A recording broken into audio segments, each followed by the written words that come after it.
be talking about the films of 1985, which is a much better year than you probably think it was. Oh, yeah. You know, it's actually a surprisingly good year. Obviously, my documentary, 1982, Greatest Geek Year Ever, it is the greatest geek year ever, but 85 is a really solid year, as we're about to find out. On 430 Movie, we curate fantasy theme weeks based on different topics, like the old 430 movie. So, you know, it could be like Marlon Brando week, or Superhero week, or Planet of the Apes week. And no one knows what the other people are gonna pick. So we're doing something like that today. But we have people representing different podcasts and different channels. So it's gonna be a really great group of people. We don't have Mr. Monday here for 430 Movie. So we'll make Robert Meyer Burnett from the Burnettwork. You can be Mr. Monday when we get to you. I'll do that.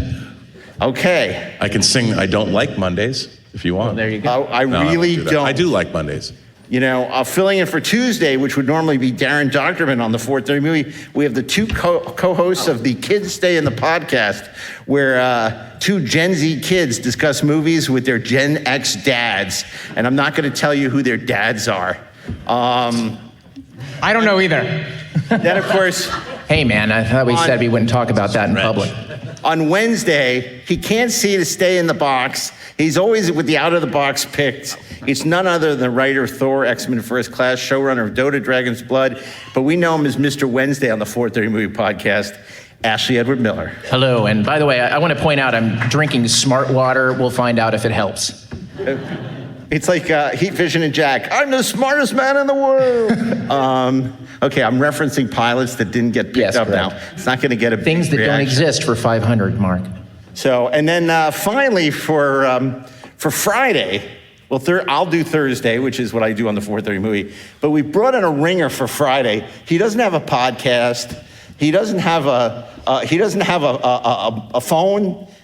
A mobile phone, he's a flip phone. So Steve is literally living in 1985. And he's gonna bring us our Friday pick. And then we have the whole- No name tag, no water either. So I'm sort of like, should I even be here? But no, let's see what happens. And then we have the whole weekend to schedule where you'll help us pick all the movies that we didn't pick for the week and fill out the rest of the week with a bunch of picks. Hey, so Mark, I have a question before we start. Yes, please. So the kids who stay in the podcast, the kids in whose podcasts remain, there are two of them on one day. So is it a double feature day? It's a double feature. It's a double feature day. It's summer, so they can squeeze in two movies. Well, double dumbass on you. Yeah, exactly. I just couldn't give them Steve Melching's slot on Monday. He'd be too upset. Yeah, he would be. Whereas Darren will be fine with Rob doing Tuesday.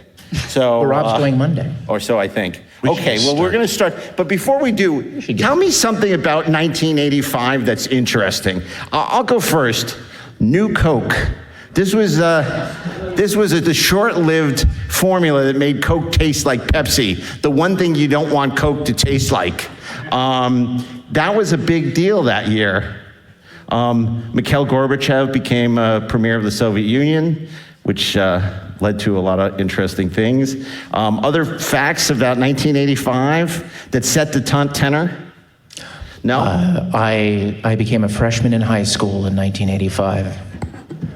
That's it. That's all I've got. Nothing. I started college, and my movie pick came. I was going to the Evergreen State College in Washington State, and the movie that I'm picking for this panel, I drove 70 miles back into Seattle just to see my movie pick. Right when it opened, I was that excited to see it. You know, Rob, I'd been in college for a month. It was a big year for Wham. But I'm reluctant.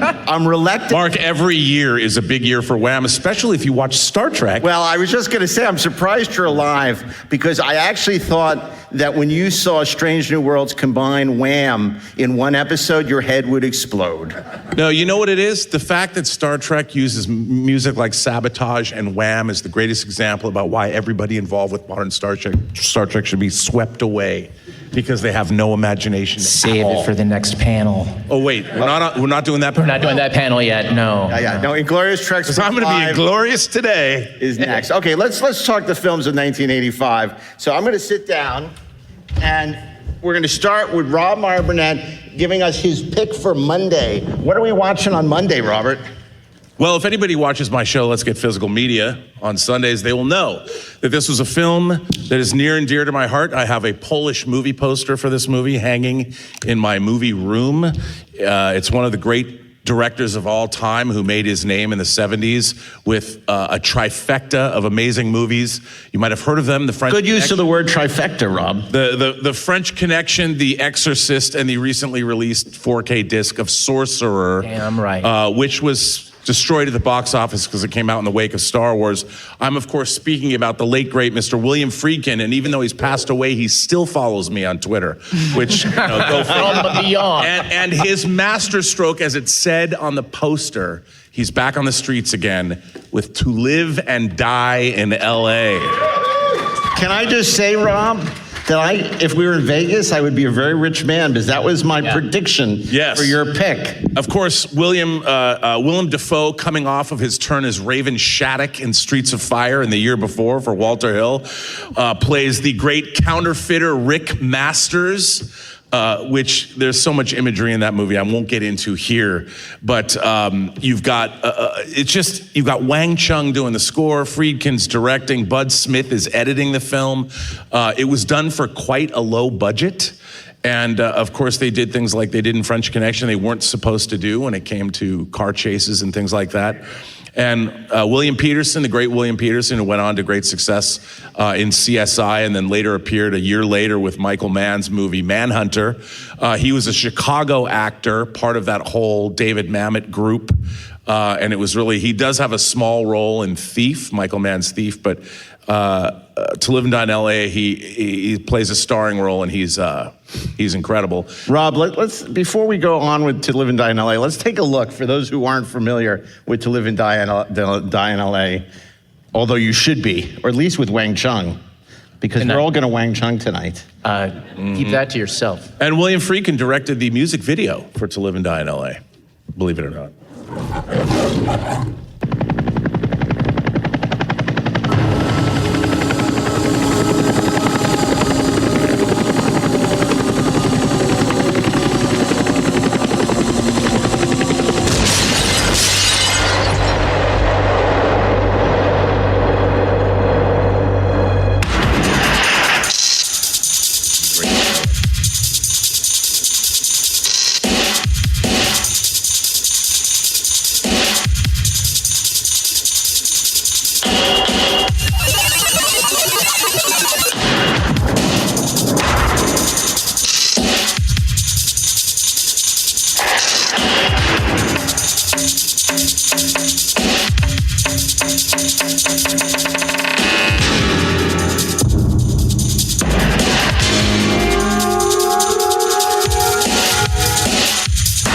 I'm gonna bag Rick Masters.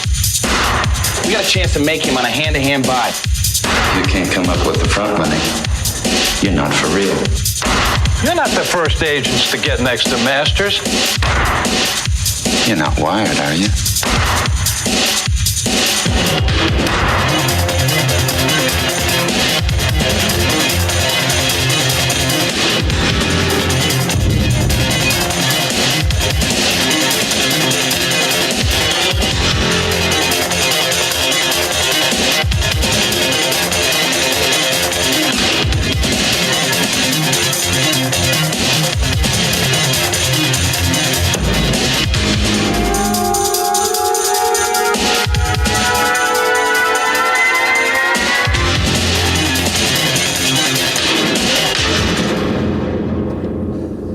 Rob's so predictable.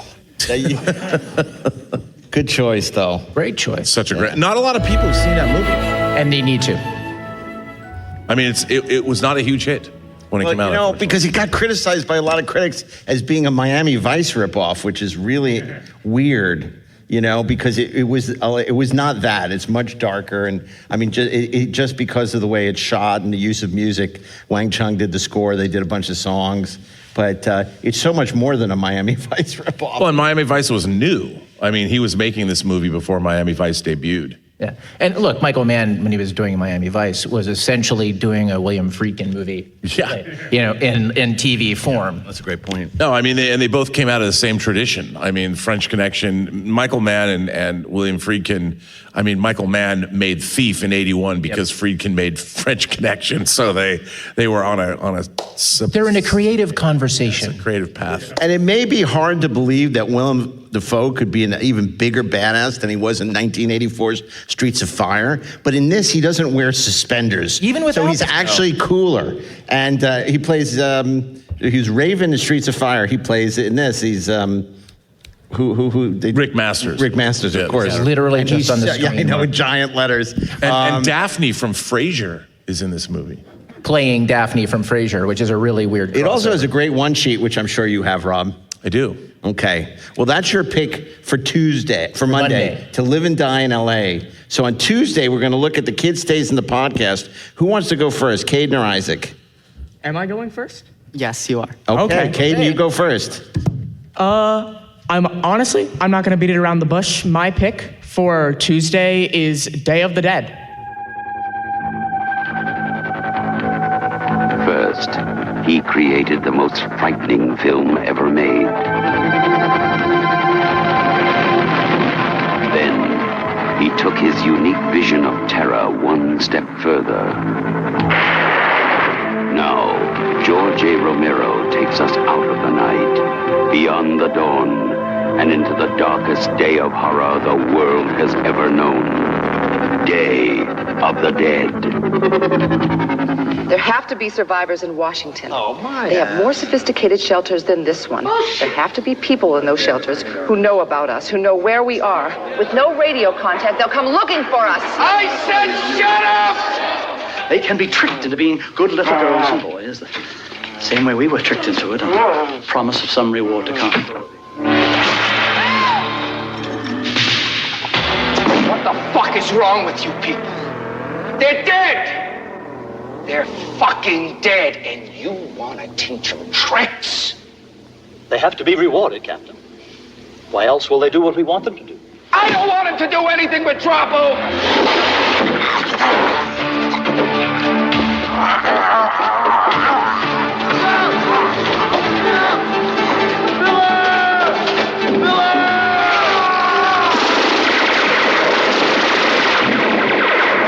Those are my men in there! That's it. Run, you fucking lunatics.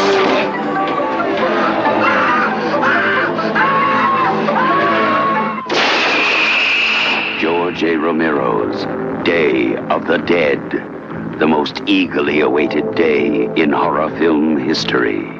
Day of the Dead? That was not on my bingo card. Oh, man. So proud of you.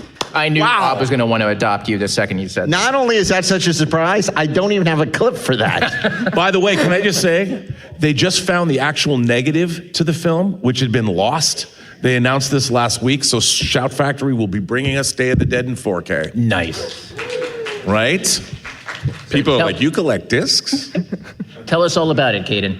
I think after first watch, I think I can appreciate the movie a lot because of what it does with its formula in general and how much it can stand out even as a threequel, whatever you want to call it, to the two previous movies, which are regarded actually quite a bit higher than Day of the Dead.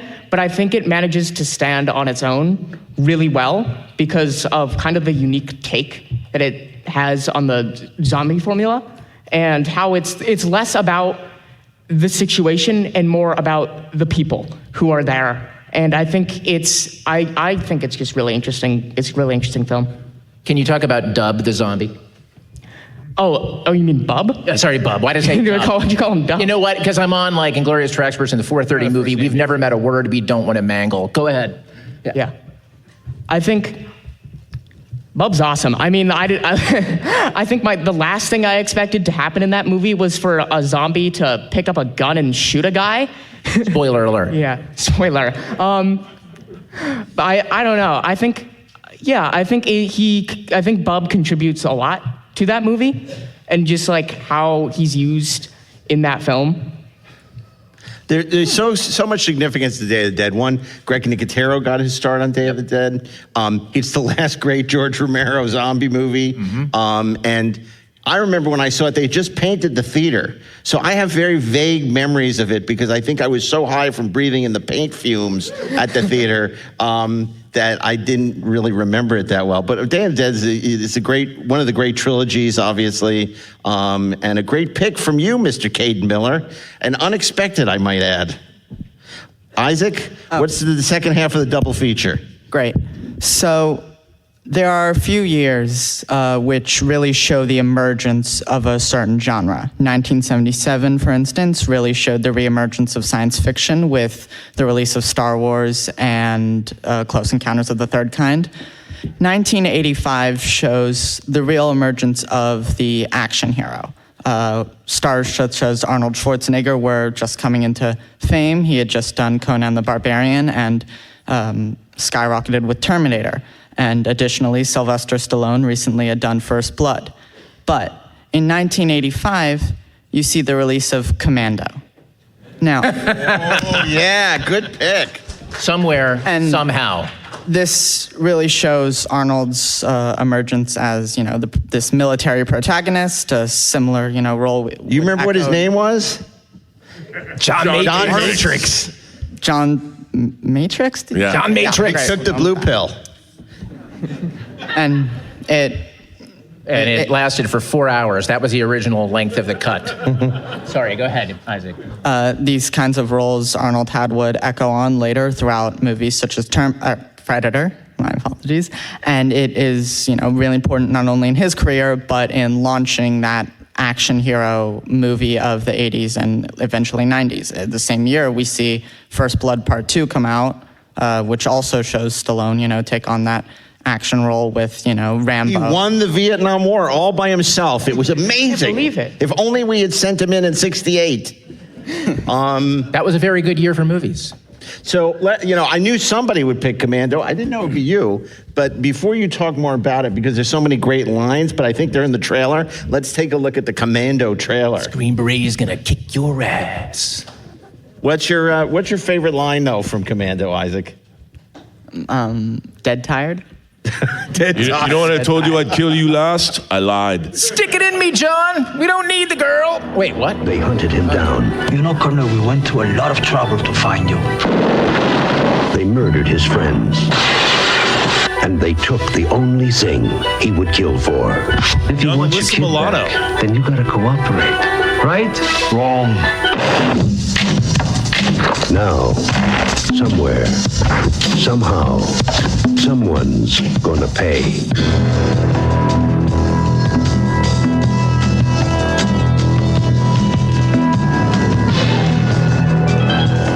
Do you think that he is going to give us any problems? He'll do exactly as he's told.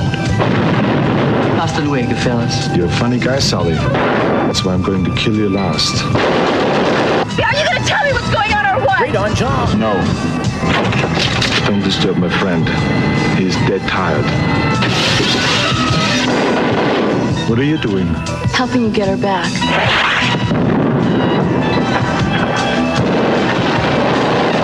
Remember, Sally, when I promised to kill you last? That's what made you did. I lied.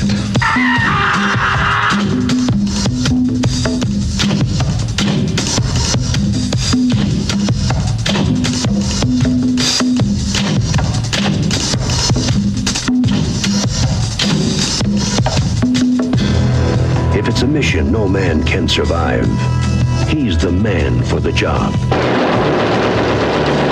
Arnold Schwarzenegger, Commando. Let's party. This movie is honestly the text of 80s action films.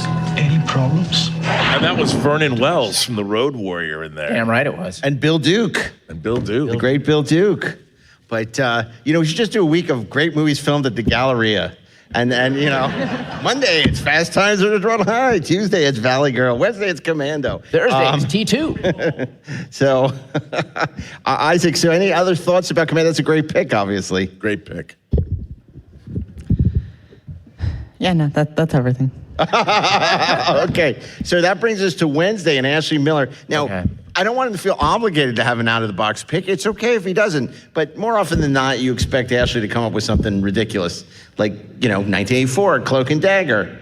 But we'll see. Well, okay, so here's the quandary that I'm in. I could have picked something ridiculous, but I knew that Steve Kriozeere was going to jump on this panel. Spoiler alert. Cobra didn't come out this year. Yeah, that's right. And then I thought, I can go out of the box for me. And I'll even tell you what that is, because there's zero chance Mark Altman was going to pick it. I was going to pick A Room with a View.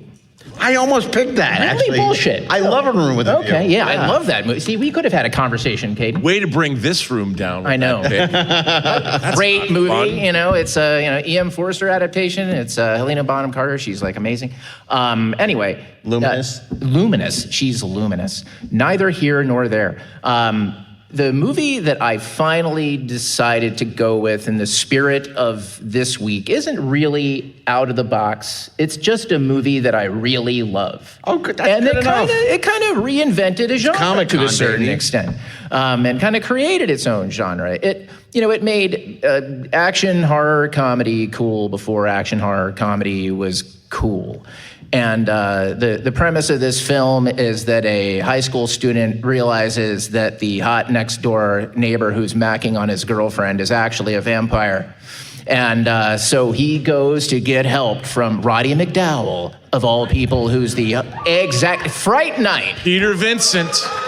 That you have to have faith for that to work on me, Mr. Vincent. That whole thing. That I'm so glad you said. I was afraid that Steve might pick it, but I'm glad you picked it. Yeah, I love Fright Night.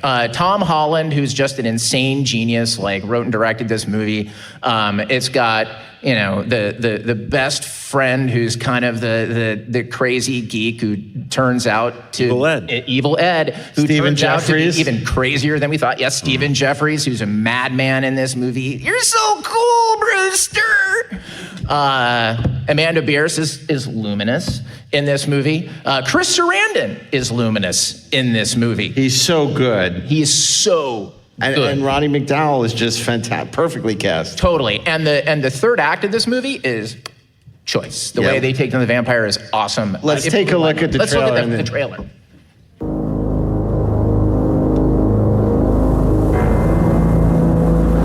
What would you do if you accidentally discovered the house next door was occupied by something not human?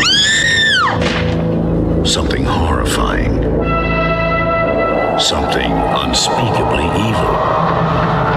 No one believes you. Mom, I didn't have a nightmare. Not your mom. They did kill a girl over there. Not your girlfriend. Charlie, is this some sort of a trick to get me back? Not even the police. Look, I know it's crazy. I know that, but look, Lieutenant! It knows that you know. You'll do anything to protect yourself, but it will do anything to protect its secret.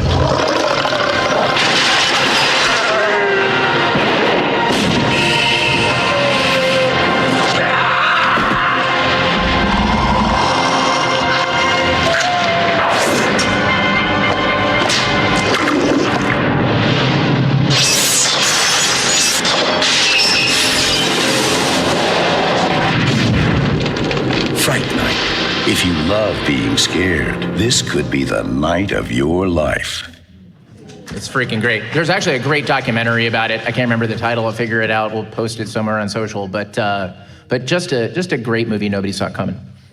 Yeah, no, and that's a great pick. So fantastic. Richard Edlund did some, he Boss Film. They did the effects work in this, and they shot some of the work in 65 millimeter, and it looks incredible. Great. It's funny. It's a film that I don't think would work today in a sense, because of course it's about the heyday of the horror hosts, and people wouldn't really know what that was now. Now he'd be like a Twitch streamer, or he'd have a YouTube channel about vampires or something. So Rob, you could team up with someone and be the star of the new Fright Night. That's right. I don't know. I'd probably have an OnlyFans model be the person that would be the Peter Vincent of that movie.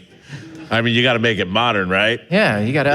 No, it's so it's funny predictable, because Rob. because the days of like Svengoolie and Elvira and we had in Seattle, we had The Count, and we don't have that at all anymore. And the thing about those horror hosts is so many of them are how we learned about horror films when we were kids. You know, we watched those movies. Totally. I think I saw Hammer movies for the first time because I saw a horror host present them.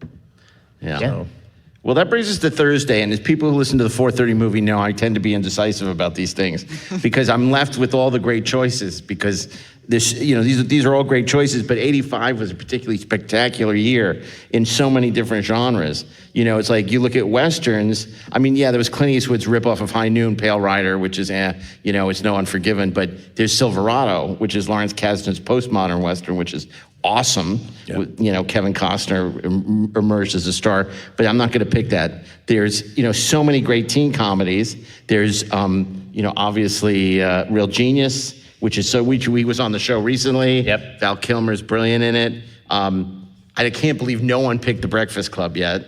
I guess you forgot about me. Figured it's a strong contender for Friday. I mean, that's crazy. The third top grossing movie, and this is one of these movies, we say, movies that are on streaming kind of disappear and they're not it's really hard to get on physical media. A movie that I think we probably all loved or liked quite a bit number 3 top grossing movie of 85 and it's nearly forgotten. And it was directed by a director who's still a huge director today, Cocoon. Yep. I mean, it's crazy and that was huge. Wilford Brimley was 32 years old at the... Yeah, exactly. Diabetes. He was probably literally younger than us, right? Oh yeah, I'm sure he was, 48 or something which is insane. Yeah. I picked this next film, except I tried it at my hotel. I said, charge it to the Underhills, and they said, who are the Underhills? So I can't pick Fletch. I almost picked Fletch. There are a couple of films I know that Steve's going to consider. I haven't watched Young Sherlock Holmes recently enough to pick it, but I love it. I kind of wanted to pick Life Force, I have to admit. But we picked it. But, we've picked it. I think I picked it as a guilty pleasure one week. It's just half of you in this room would love it and half of you would hate it. And I can't do it. I can't wait to show Isaac Life Force one of these days. Someday. You got to have Arrow released the 4K of the international version, which is the only version to watch. Hell yeah. So you got to get that and show them that version. I love it for the Henry Mancini score. And there's Flesh and Blood, Paul Verhoeven's first American film, which another movie nobody talks about that's freaking great. Yep. Battle for Endor, a film that's not great. Absolutely. Not Battle for Andor. Battle for Andor. That's great. Cassian has to go with the Ewoks on a secret mission. I don't even look like an Ewok. You've got to do it. Another movie nobody talks about, probably for the best, but it was such a great two-hander. It was Jeff Goldblum and Michelle Pfeiffer. I thought you were going to say Enemy Mine, but go ahead. Oh, that too. That was too. Although Jeff Goldblum and Michelle Pfeiffer Into the Night would be awesome. Yeah. Enemy Mine with Jeff Goldblum as in the Dan O'Hurley role, Lou Gossett Jr. role. Yeah. Yeah, and Dennis Quaid could be. Yeah. I love it. Dan O'Hurley, his last Starfighter. Well, I mean, not Dan. Yeah, Louis Gossett Jr. was. Gossett Jr.'s Enemy Mine. And then Dennis Quaid could be the Michelle Pfeiffer role. That's right. Oh my God. Okay, never mind. I know so many of you, it was your first Bond movie, and you're like, oh, this movie's great. I hate to tell you, it's not. Okay? A View to a Kill is a terrible movie with a great Duran Duran song. Okay, you know why it's not good? Because it's the worst incorporation of a Bond title into a movie. They're on a dirigible, looking at the bridge, and Christopher Walken says, "A View," and Grace Jones says, "A View," and he goes, "To a Kill," and it's like that cannot be a good movie. I have to tell you though, if it were Grace Kelly instead of Grace Jones, Kelly, oh my God, then it would be the greatest movie of all time. Oh my God, it does have a good John Barry score though. It does. Okay. Now, I will be honest with you. I was going to pick Brazil, but there's a movie that hasn't been picked yet. Argentina. I love Terry. It's Rocky IV. I love Terry Gilliam's Brazil so much, and it's particularly relevant today. Great cameo from Bob De Niro. It's about bureaucracy and about it's 1984, and the world as we know it is just, and it has great pneumatic tubes, better than the Hudsucker proxy. great pneumatic tubes. I love any movie that has those pneumatic tubes. So really, really great film.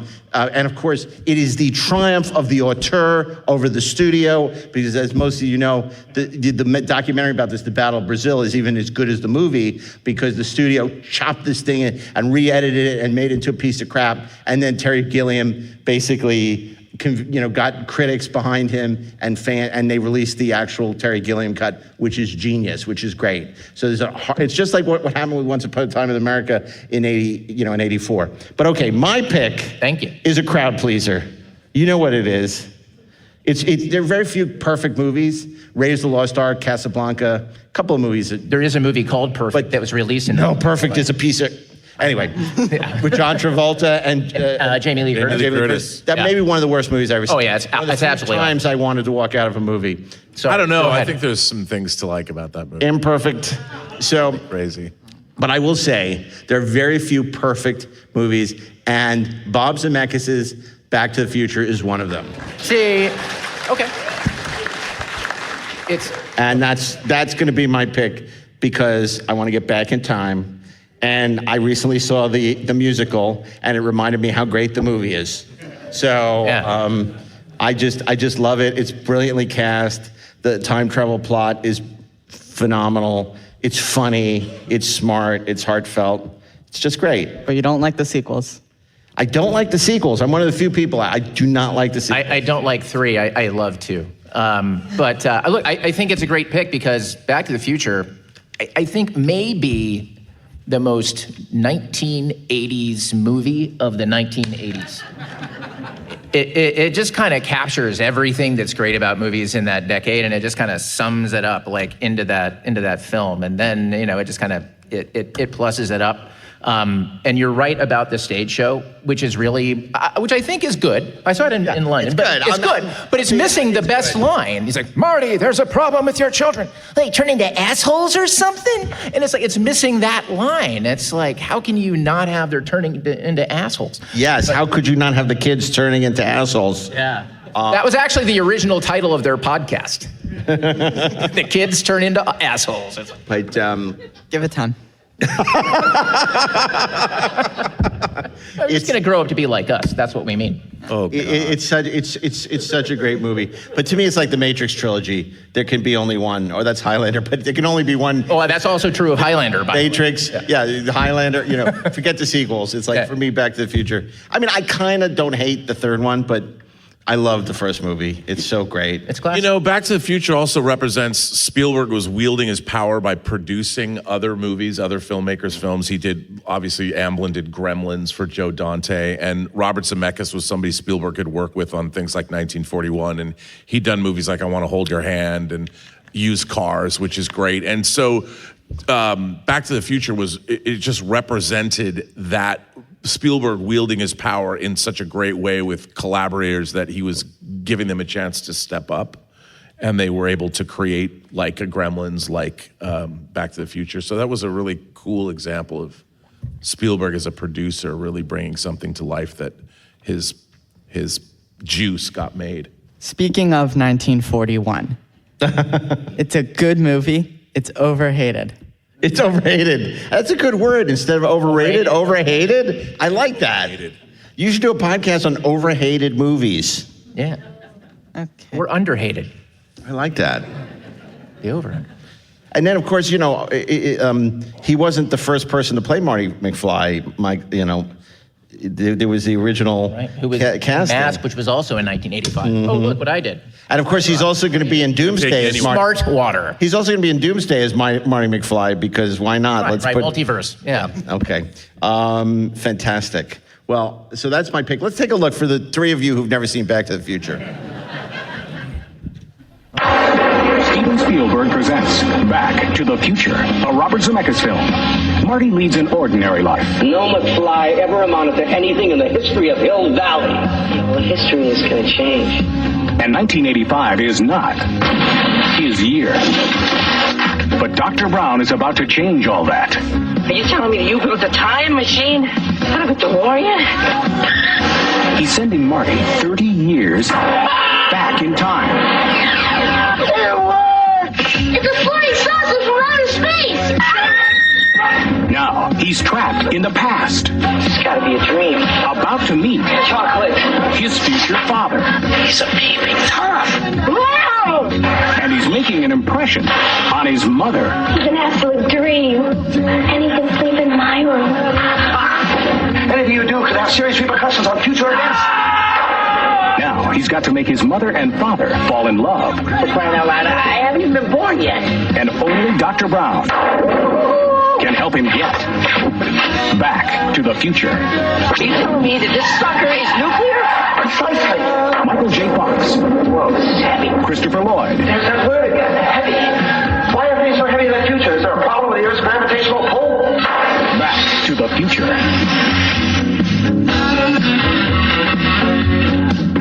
It's amazing anyone went to go see that.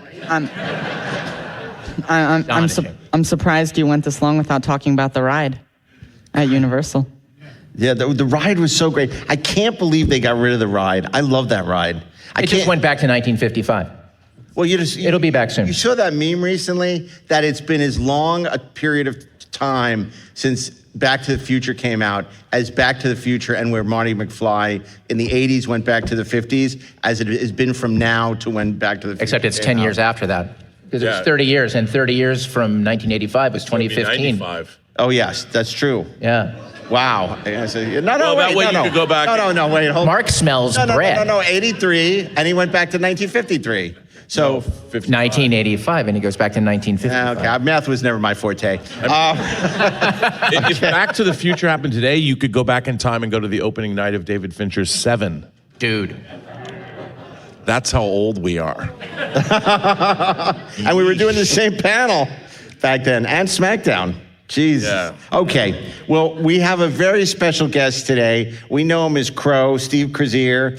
He's been a writer for such shows as Castle.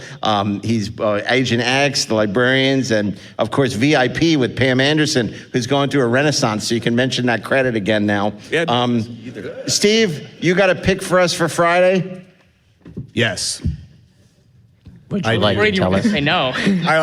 I do. And interesting enough, it's on Friday. I saw this in the theater on Friday. What do I remember from 1985? Seeing this movie in the theater and going to my first Comic-Con, which was the Chicago Comic-Con at the Americana Congress Hotel in downtown Chicago. That was my first Comic-Con. Who's here for the first Comic-Con? I hope you remember it for your lifetime. Seriously, have a great time. And thanks for showing up for this panel. There's a shitload of people here, and it's amazing. Anyways, what movie did I pick? I saw it in the theater. Please hold your applause until the end. Jim Cotta.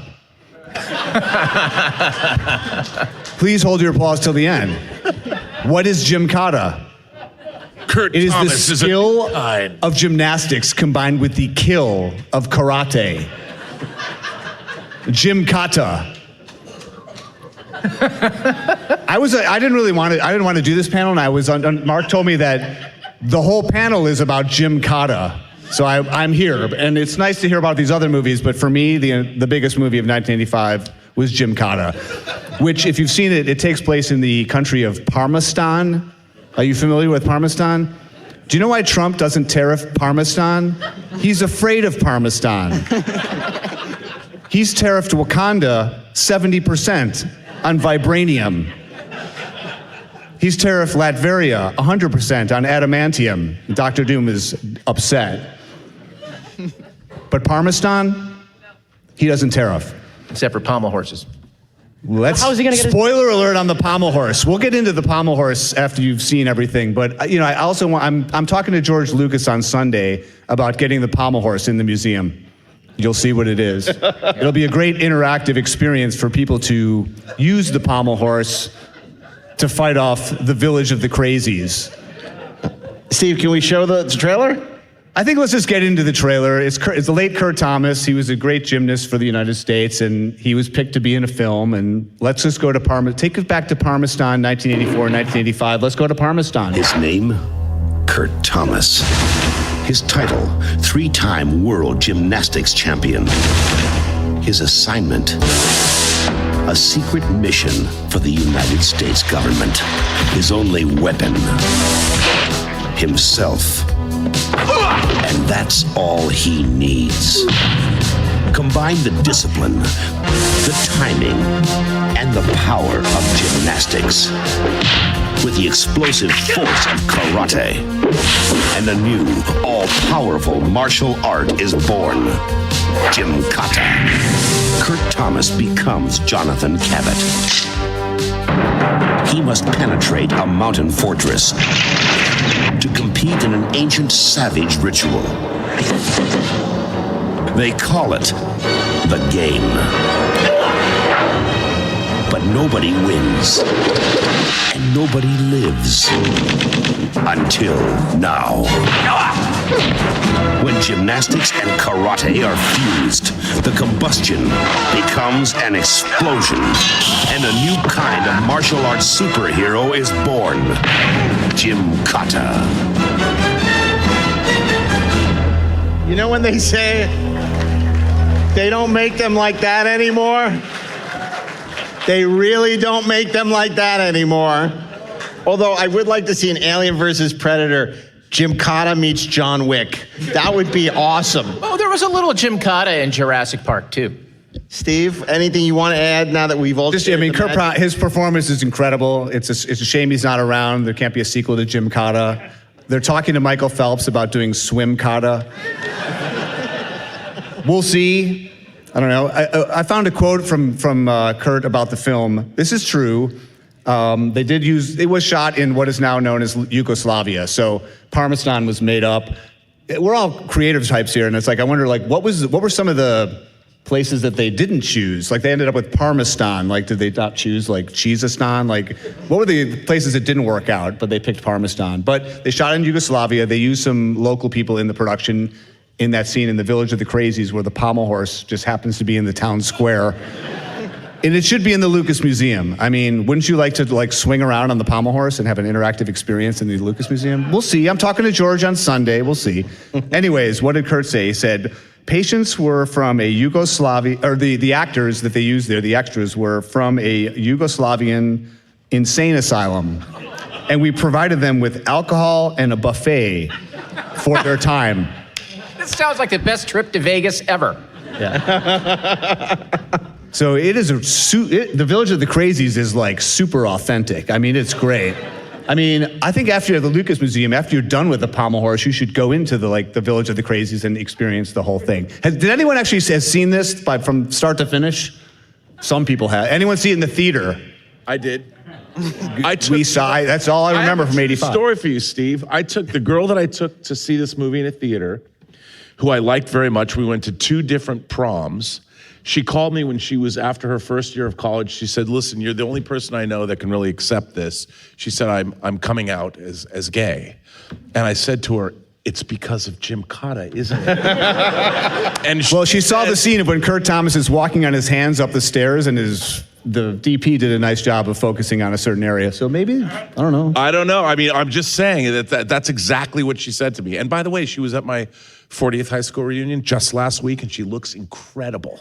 That's I want, after seeing the film, I really wanted to meet a woman from Parmesan because she is beautiful, the girl that's in the movie, and I found out, Parmesan's not a real country. So I married a woman from Poland, though, so they exclusively tried to work it out. Steve, I kind of thought you were going to pick Remo Williams, The Adventure Begins and Ends, but you didn't. You went with Gymkata. Got to go with Gymkata. I mean, after seeing this trailer, how many of you really want to see the whole thing right now? Like a lot. Like, come on, right?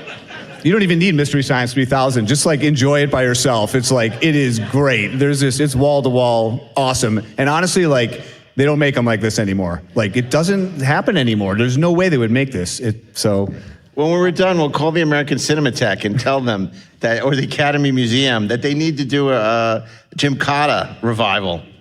Yeah. So we can all go and see it in the theater the way it was meant to be seen. It's the Gymkata film. I thought this whole panel was about Gymkata. I'm a little upset. That tricked me into getting here, but at least we got to see the trailer and enjoy it. Yeah. It was also a big year for documentaries.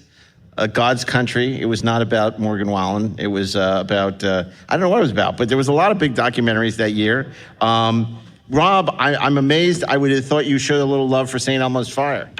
No. It's not. No. Aside from the theme song, it's, and the production design, the big wall of Billy Idol in Demi Moore's apartment is really cool. But it's Our Time on the Edge. I didn't believe that movie. God bless Joel Schumacher for giving it to us. There were some other great movies of like Amadeus. My favorite movie of 85, Ridley Scott's Legend. Wasn't Amadeus? Yeah, absolutely. Yeah, Another film that and of course, you're just a raggedy man, Mad Max Beyond Thunderdome. Yeah. Who rules Bartertown? Which was a movie that grew in stature. I think everybody was disappointed in it in 85 because it wasn't The Road Warrior. But time has been very kind to that movie, and Beyond Thunderdome is really, really, especially if you watch it now, it's... And you learn if you bust a deal, you spin the wheel. That's right. One of my favorite things when the Thunderdome is kind of the most schizophrenic movie because the first hour is fantastic, and the second hour is not fantastic. Man, I'm kind of with you, man. We ain't been slack. We kept it straight. Also, great year for Chuck Norris. It's always a great year for Chuck Norris. Invasion. People talk about Red Dawn, but what about Invasion USA? Yeah. I love that they found a housing community in Florida that they could blow up. Canon Films, you can't beat them. They gave all the old people a lot of alcohol and buffet. Isn't Reanimator 85? Yeah, Reanimator's 85 was almost my favorite. Why did you pick Reanimator? Because I've picked Reanimator before. Yeah, okay. Yeah. Reanimator is so great. Yeah, I love Reanimator. If you haven't seen it, it's totally bananas. I'm not going to say anything else. Just watch the damn movie. Well, we can talk about it on our Trek panel. We'll talk we about totally Jeffrey can. Combs. Steal the secret of life and death, and here you are trysting with the bubble-headed co-ed. There you go. That's all the review you need. Isaac, what about Witness? Should somebody have picked Witness? It's a great movie. Yeah, Witness is good. It's enjoyable. It involves Harrison Ford having to flee with the Amish after a child witnesses a murder, and it's a great story about corruption and religion if you're into that kind of stuff, like most of the population is. But in 1985, the ultimate mystery was released.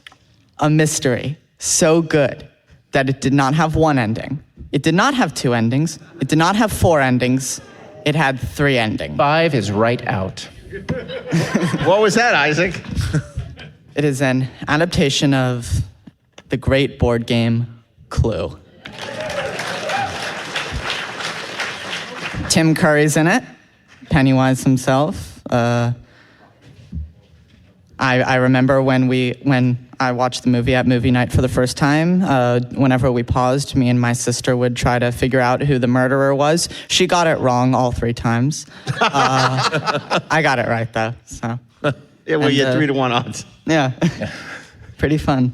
Rob, there's a movie, Clue is one of these movies where I didn't get the memo that this suddenly became a good movie that everyone loves. And it has. Clearly, people love Clue.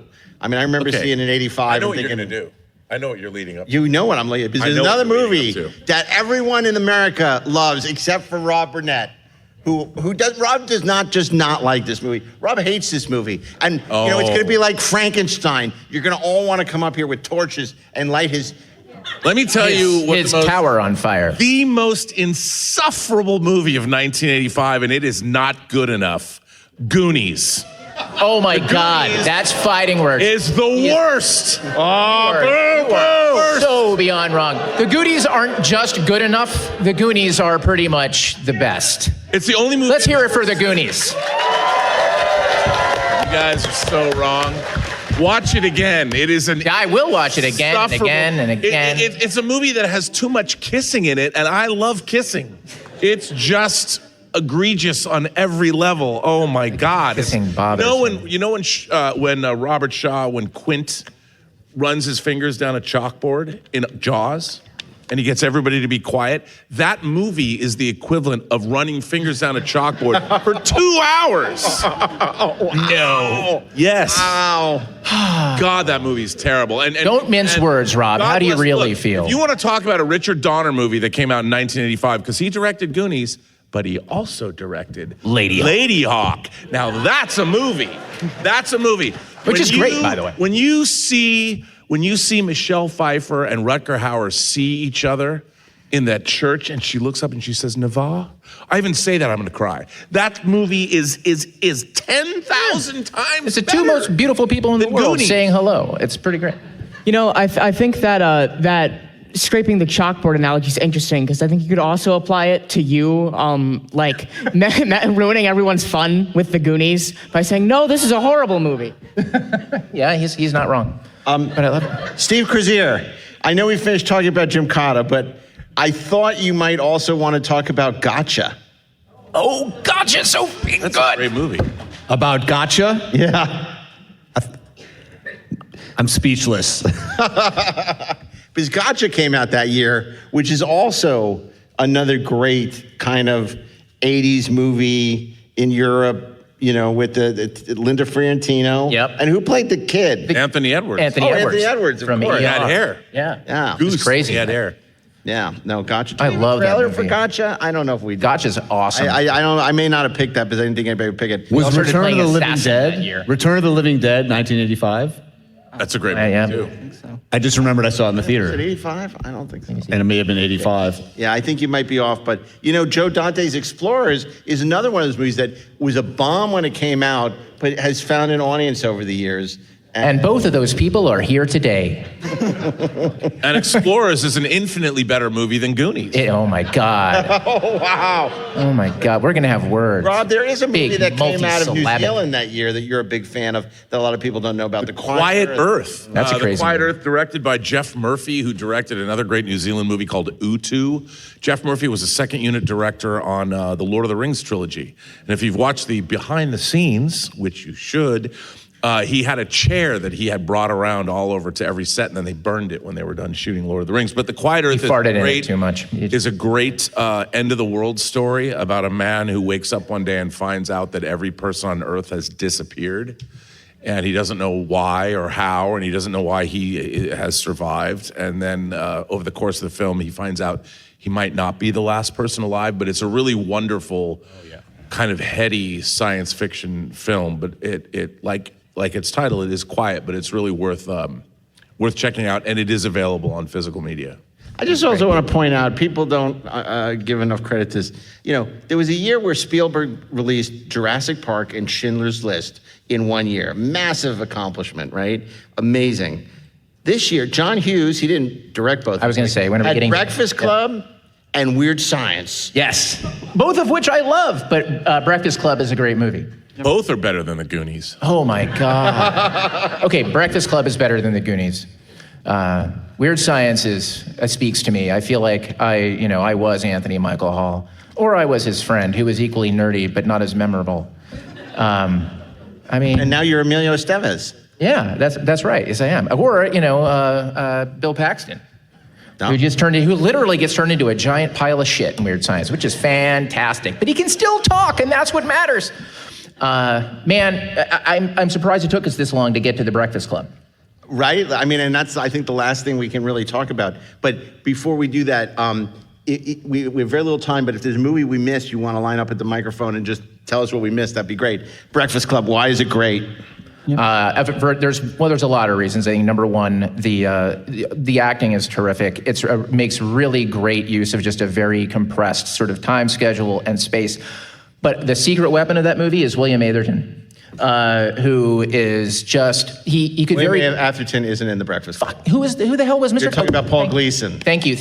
I was again, Inglourious Treksperson 4:30 movie. We always get names mixed up. But the fact that Pete Potwhistle, the fact that he could have been a caricature, that he could have been a guy who twirls his mustache, but he's not. He's just a guy who's jaded and he is sick of their shit. He understands, I can't believe he's sympathizing more with the principal, the jerk at the high school who makes life hell. This panel is too old, man. Isaac I even figured that out in 1985. Tell us why the Breakfast Club is great, because he's telling us, the principal is really misunderstood. I mean, those kids really put him through hell.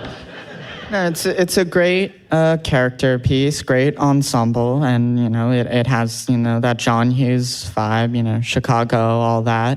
It inspired a lot of great stuff following that. To anyone who hasn't seen it, it inspired Community a lot, which is a great show, and it's just it's very important within the medium and a very important high school, teenage movie, all that stuff. Absolutely. Kate, are you a fan of Breakfast Club? I watched it about an hour ago, actually, for the first time. So, yeah, I think it's a great movie. I think it uses its small, more minimalistic setting, like, really, really well. And I think that's one of the best aspects of the film is how it utilizes that. And, like, that last 20 minutes, oh, my God, that's so good. And, yeah, it's a great movie. Okay.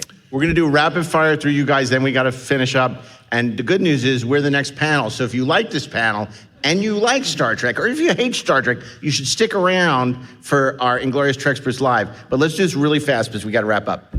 2 words, Akira Kurosawa. 1 word, Ron. Ron, yes. Kurosawa's Ron, his adaptation of King Lear, absolutely great pick. Runaway Train, Eric Roberts and John Voight. Eric Roberts I like. John Voight, well, anyway. Transylvania 65000. Jesus. Oh, Gina Davis and Jeff Goldblum. Monster King. You know what? That was a year for vampires because that Once Bitten also came out that year. Yeah. That was the Volcano Dante's Peak of bad vampire comedies. Yeah, that's a good pick. Yes, sir. Run, sir. We're almost out of time. One of my personal favorites, The Last Dragon. Last Dragon. Show enough!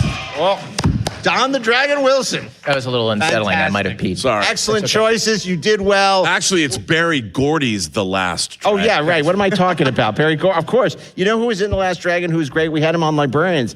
The star of that movie, he's so awesome. William I can't believe I don't remember. Yeah. Look, the only person you need to remember is Vanity. Steve, who was? Remember he played the Monkey King? The Monkey King guy? Yeah, he was the star of The Last Dragon. He's awesome. Love that guy.